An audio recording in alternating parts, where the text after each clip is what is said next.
Okay, Assalamu alaikum students. The exercise that we are doing right now, that is exercise 4C, and the exercise 4C from T2.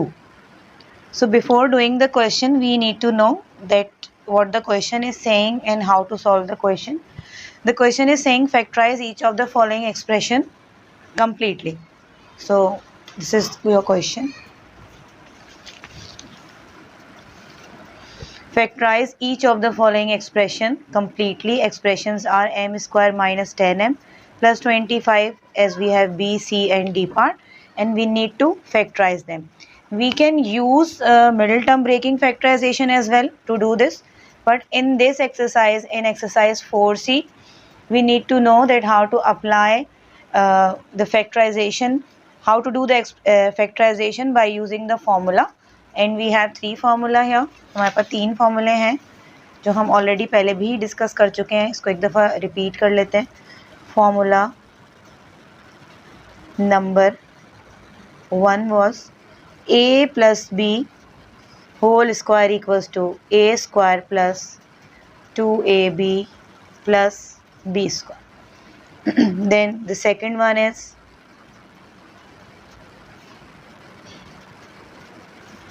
a minus b whole square equals to a square minus 2ab plus b square. Third one is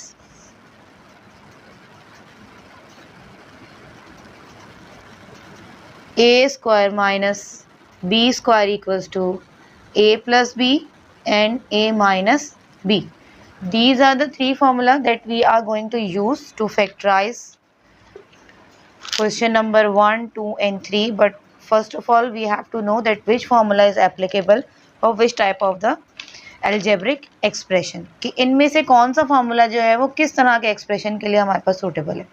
So if we will see the question number 2, यहाँ पे जो question number 2 अगर इसको हम देखें तो m square minus 10m plus 25, how many terms we are having? We are having 3 terms and 2 terms are positive and 1 is negative. So now we need to know कि हमें पता होना चाहिए कि 1, 2 and 3 में से आपके पास कौन सा फॉर्मूला ऐसा है which has 2 terms positive and 1 of the term is negative. So यहाँ से चेक कर लेते हैं इसको.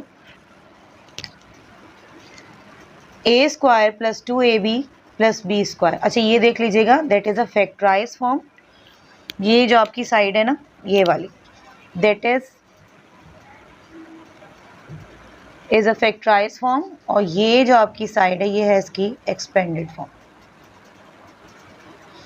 एज सिमिलर यहाँ देख लीजिए, ये इसकी क्या है, फैक्टराइज फॉर्म, और ये क्या है इसकी एक्सपेंडेड फॉर्म. यहाँ पे देख लीजिए ये है इसकी एक्सपेंडेड फॉर्म. अच्छा ये वाली फॉर्म इसकी एक्सपेंडेड है और इसकी ये वाली फॉर्म आपके पास क्या है, factorise. And in the given question, जो आपके पास क्वेश्चन है क्वेश्चन नंबर 2, फैक्टराइज आपने करना है तो आपको एक्सपेंडेड फॉर्म गिवन होगी. ठीक है, आप हमेशा क्या करते हैं, एक्सपेंडेड फॉर्म को ही तो फैक्टराइज करेंगे. फैक्टराइज फॉर्म अगर गिवन होगी तो वो आपको क्यों कहेंगे फैक्टराइज करने के लिए. तो हम यहाँ पे चेक करेंगे कि which formula is applicable. Now we can see in question number 2 हमारे पास 2 टर्म्स है, M square and plus 25, both are positive. तो आप फार्मूला नंबर 2 में देख लें, A square and B square both are positive. Then you can see minus 2ab, one of the term is negative. As similar minus 10m is also negative. तो हमने देखा कि जो एक्सपेंडेड फॉर्म हमारे question में है वो रिजेंबल कर रही है फॉर्मूला नंबर 2 की एक्सपेंडेड फॉर्म से. तो हम इसको स्टार्ट करते हैं, चेक करते हैं कि ये कैसे सॉल्व होगा. क्वेश्चन है आपके पास फर्स्ट वन, ट्राई करेंगे कि ए बी सी डी सारे ही सॉल्व कर लें एक ही वीडियो के अंदर. M square 10m plus 25, that is your question. Now you need to know, अभी हमने क्या देखा, 2 terms are positive, 1 term is negative. तो हमने कहा ये रिजेंबल कर रहा है फॉर्मूला नंबर 2 से, जिसमें आपके पास a minus B whole square equals to a square minus 2ab plus b square है. अच्छा सेकेंडली आपने क्या चेक करना है, where we are having 2 terms of this expression, that is the perfect square. हमने यहाँ से चेक करना है कि इस क्वेश्चन के अंदर ऐसी कौन सी 2 टर्म हैं जो परफेक्ट स्क्वायर हैं. तो आपके पास एम स्क्वायर एंड 25, इसको चेक कर लेते हैं हम. M square is equal to m multiply by m, that must be equal to m square. इसी तरह आप 5 को देख लीजिए, 5 मल्टीप्लाई बाय 5 आपके पास क्या है 25, और आप जब 5 का स्क्वायर करेंगे देन यू विल गेट 25। तो आप कह सकते हैं ये जो m है, m स्क्वायर है, ये m का परफेक्ट स्क्वायर है, और ये जो आपके पास 25 है ये 5 का क्या है परफेक्ट स्क्वायर।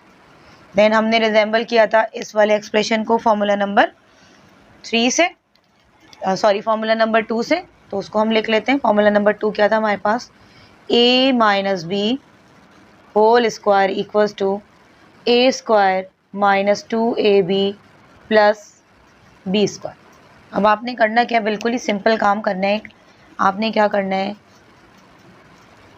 फॉर्मूले में जितने भी आपके पास a और b है उसके अलावा जितनी चीज़ें हैं वो सब आप कॉपी डाउन कर दें। ये देखें,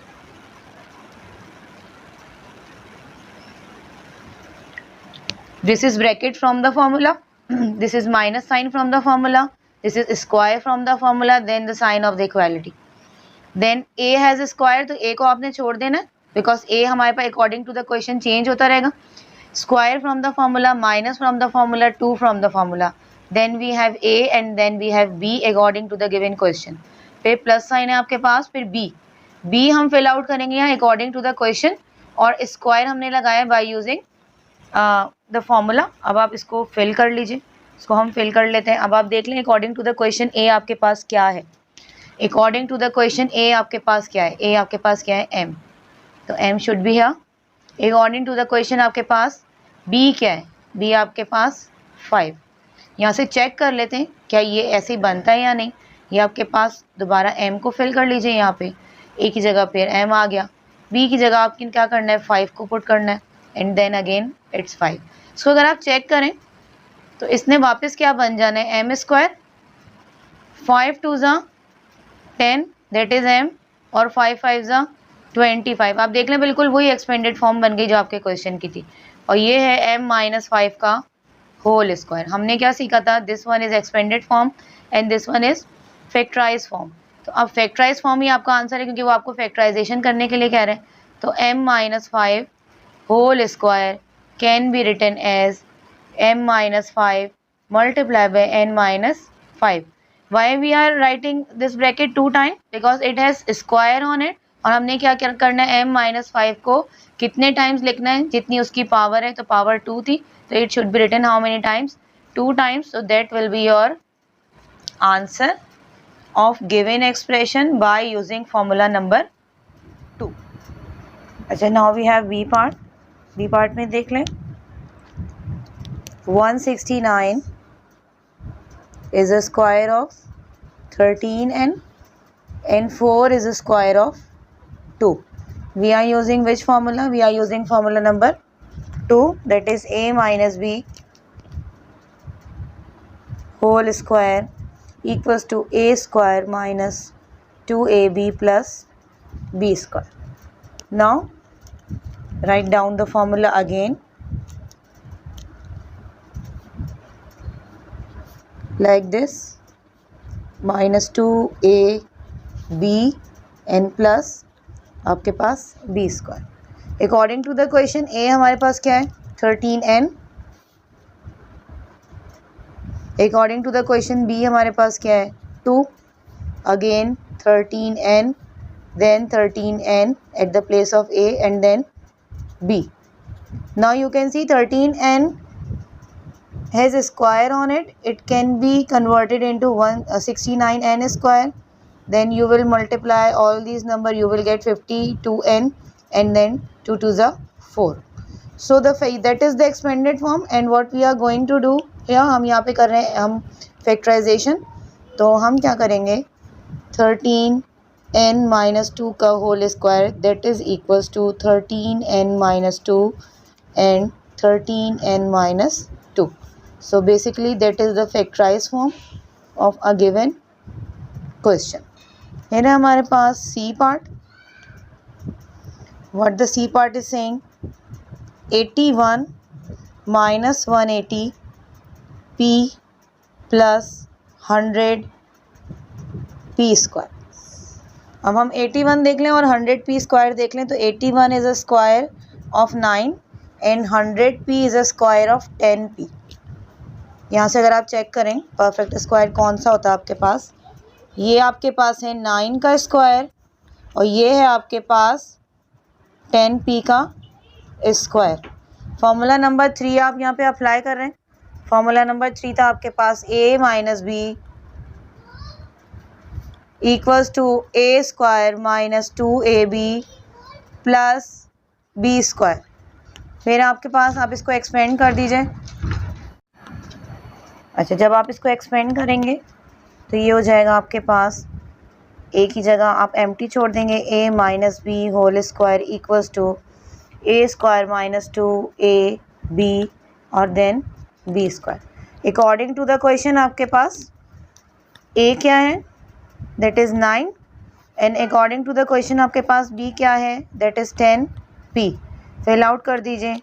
ये आपके पास हो गया 9, ये हो गया आपके पास अगेन एक ही वैल्यू आपके पास 9 है, then 10p and then again ये आपके पास क्या है 10p। अगर आप इसको देखें 9 9 ज़ा 81 एंड 9 2 ज़ा 10 it will be 180 and then it will be p and 10 10 ज़ा 100 एंड देन p स्क्वायर। तो आपके पास this one is a factorise form. ये हो जाएगी आपके पास 9 माइनस 10p का whole square equals to 9 minus 10p और अगेन 9 माइनस 10p। तो this will be the factorise form. ये आपके पास इसकी फैक्टराइज फॉर्म हो गई। ये हो गया आपके पास c पार्ट। देन आपके पास है d part, 49q square 42qr एन प्लस 9r स्क्वायर। इसको भी सॉल्व कर लेते हैं ताकि हमारा ये वाला क्वेश्चन कंप्लीट हो जाए।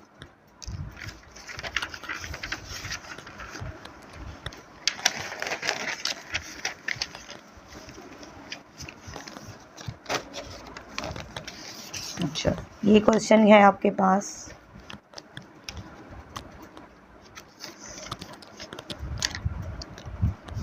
डी पार्ट है आपके पास। क्या कह रहे हैं, 49q square minus 42qr plus 9r square. Just we want to see कि 49 आपके पास कौन से नंबर का स्क्वायर है। ये है आपके पास सिंपली 7q का स्क्वायर। फिर आप यहाँ देख लें 9 आपके पास किसका स्क्वायर है, 3r का स्क्वायर है। नेगेटिव साइन है, फॉर्मूला नंबर 3 यहाँ एप्लीकेबल है। फॉर्मूला नंबर 3 होता है आपके पास, सॉरी फॉर्मूला नंबर 2 आपके पास क्या होता है, a minus B whole square equals to a square minus 2ab plus b square. Just make bracket. थोड़ा सा इजी होता है मेथड कि ब्रैकेट बना के और फिर आफ्टर मेकिंग द ब्रैकेट आप फिल करें। ये हो गया और फिर ये और फिर ऐसे। फिर आपने क्या करना है, अकॉर्डिंग टू क्वेश्चन आपने a की वैल्यू फिल करनी है, अकॉर्डिंग टू द क्वेश्चन आपने b की वैल्यू फिल करनी है। अकॉर्डिंग टू द क्वेश्चन आपके पास a क्या है 7q, according to the question आपके पास b क्या है 3r। अगेन यहाँ पे a की वैल्यू फिल करनी है, that is 7q। Then again you need to fill the value of a, that is 7q। b आपके पास है 3r and again 3r can be fill out here. Then 7 7 the 49 again q into q square. When you will multiply all those number, you will get 42qr. Q and r are the variable, and then plus sign and 3 3s are 9 and r into r will be r square. तो ये आपकी expanded form थी and this will be your factorized form.